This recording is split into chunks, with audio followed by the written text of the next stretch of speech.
Today I come before you with another topic, summarizing. Earlier we have understood about paraphrasing, and paraphrasing and summarizing are of the fourth unit. What is a summary? We have to understand before we learn how to summarize. So in our discussion today, what is a summary? Summary is a shortened version of a text. It may be an article, a passage, a report, or a chapter of a book, an essay, whatever it is, in a shortened or abridged version or a brief version of the original is called a summary. It may differ according to the length. As I told you, abridged version in the writer's own words, not the author, in the summarizer's own words. So if you are the one who is summarizing a particular content, you are the summarizer. And if you are abridging or summarizing, then you are the summarizer, obviously. Now, what are the different ways that we can summarize a given content? As I told you, summarizing is done for the chapter of a book, an essay, an article, a report, anything. Why do people summarize? Maybe they don't have enough time to read the whole content. They don't have enough patience to go through the whole content to understand it. They may not have the interest of going through each and every word, or they just want to get the information that they are searching for in a very short time. So there may be various reasons for wanting to read through a summary, and it is a very good study aid. That is, when students are preparing for their examination, their essays can be summarized with the main points. As I told you, summarizing means you have to give the main points, important points. Like you can exclude the illustrations and examples, or if at all, if you want to include in a very brief way, all unnecessary content can be excluded. We just stick to the main points. So these are the various reasons why people summarize. And what are the different ways? A summary usually is nearly half the size of the original. If the content is 250 words, then the writer or the summarizer must or can cut it short to 125 words. 125 words. You may go a little more, maybe to 130 words. In the exam, or in most cases, when people are given a passage to summarize, the words, number of words in the original text are given in brackets down below at the bottom of the passage.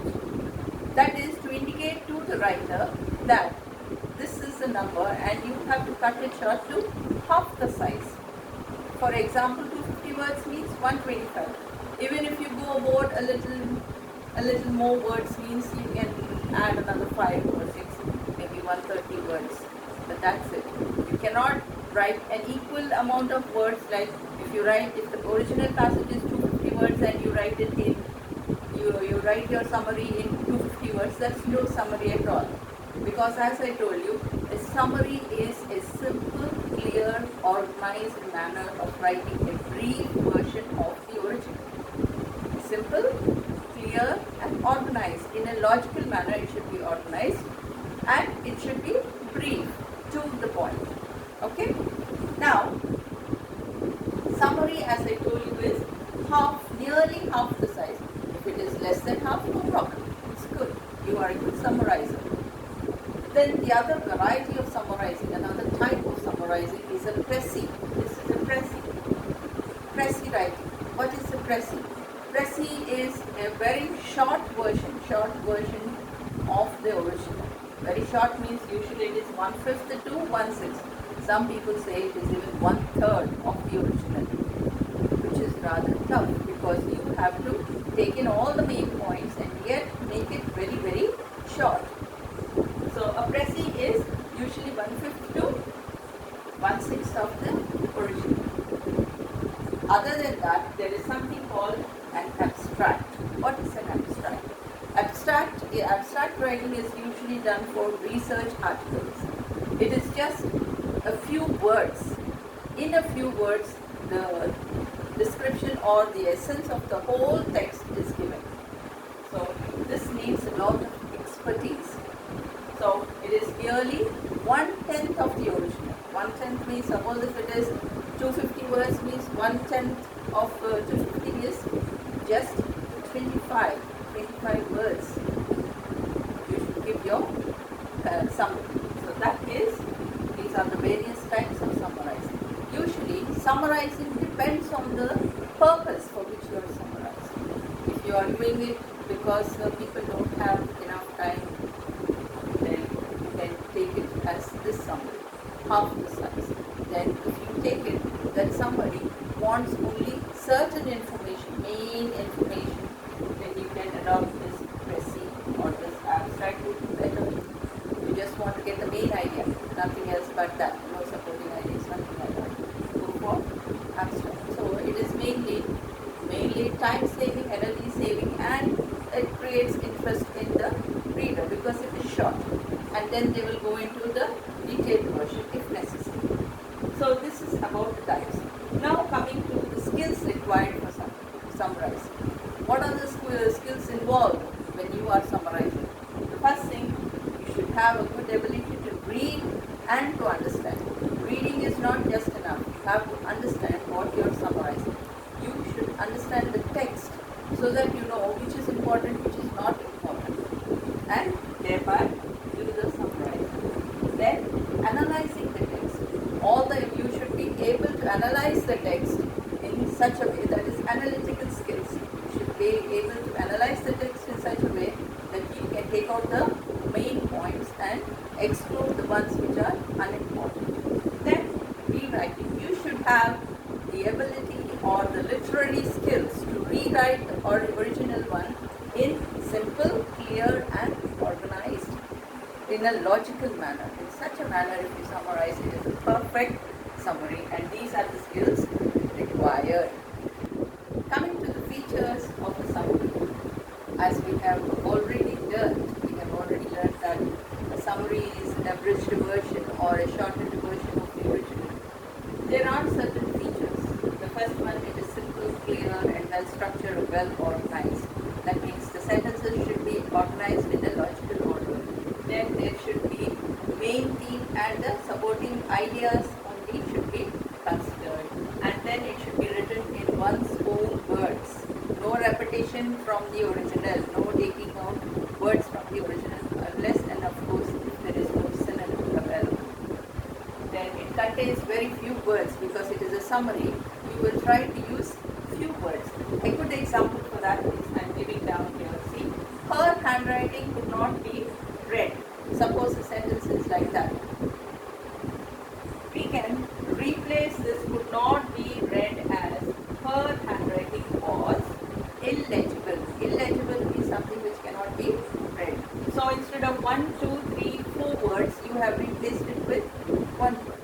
So that is one way of abridging the original. Okay, I hope you have got it. They also say, another example say, they welcomed a person not known to them.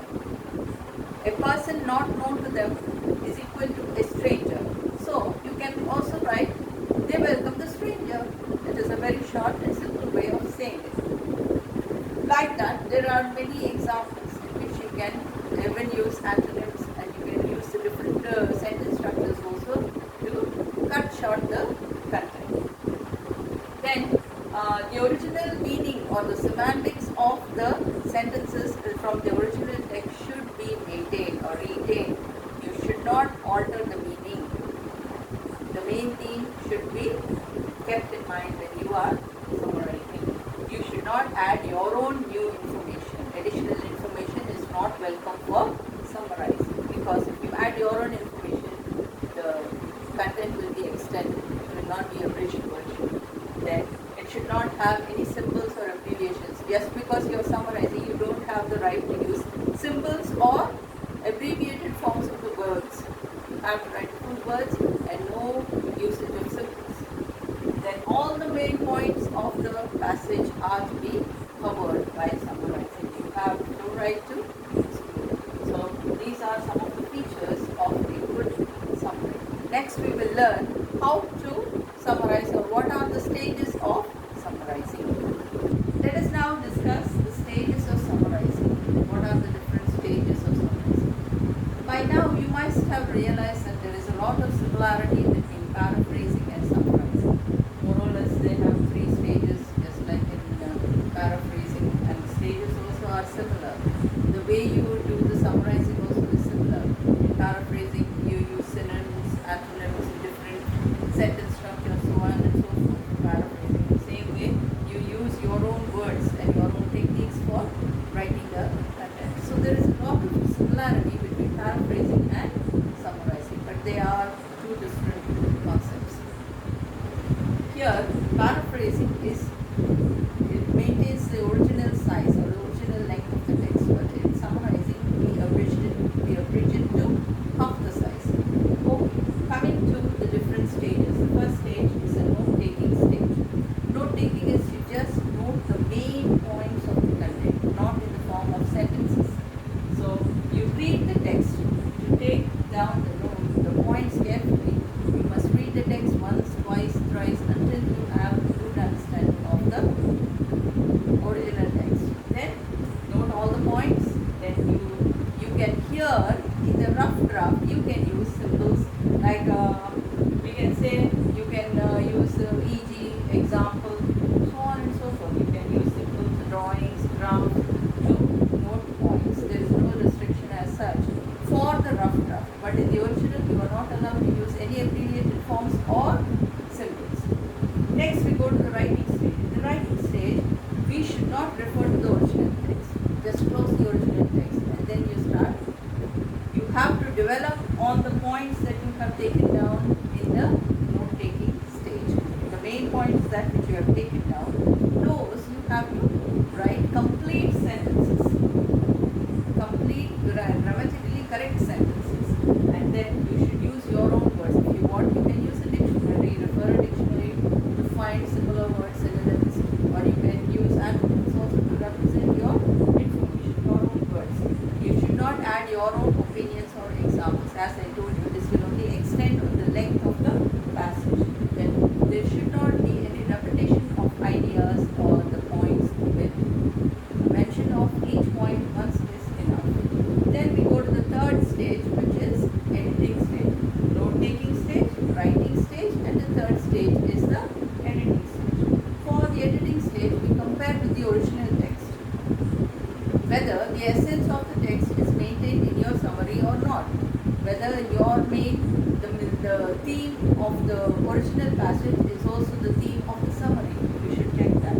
Then see that it is well organized, if there is a logical ordering of sentences, and then check for grammatical errors, spelling errors or punctuation errors, whatever errors may occur. Edit it and then your summary is done. Now that we have understood paraphrasing and summarizing, let us discuss the differences between a paraphrase and a summary. The first one, I have already told you that we have already discussed that there are a lot of similarities between paraphrase and summary. Coming to the differences, it is similar in length to the original text, the paraphrase, whereas a summary is shorter than the original. It is a feature of a summary that it should be shorter than the original. And the second one has the same meaning as the original, whereas it is an overview of the main ideas. Only the essence of the main ideas are expressed in the summarizer's own words, whereas here we take some of the definitions as it is encoded in our paraphrase. The same meaning of the original is maintained here. Of course, here also is there, but we are writing in our own words. A bird's eye view of the content is given here. Summary. Then it includes examples and details. So there is no size restriction here for a paraphrase, whereas for a summary it should be half or less than half. If it is a précis, it should be 1/5 or 1/6. So an abstract is worse. It should be only 1/10 of the original. It doesn't include examples. Here it includes examples and full explained details are given for a paraphrase.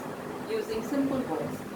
Then it is used as a paraphrase is used as an evidence to support arguments.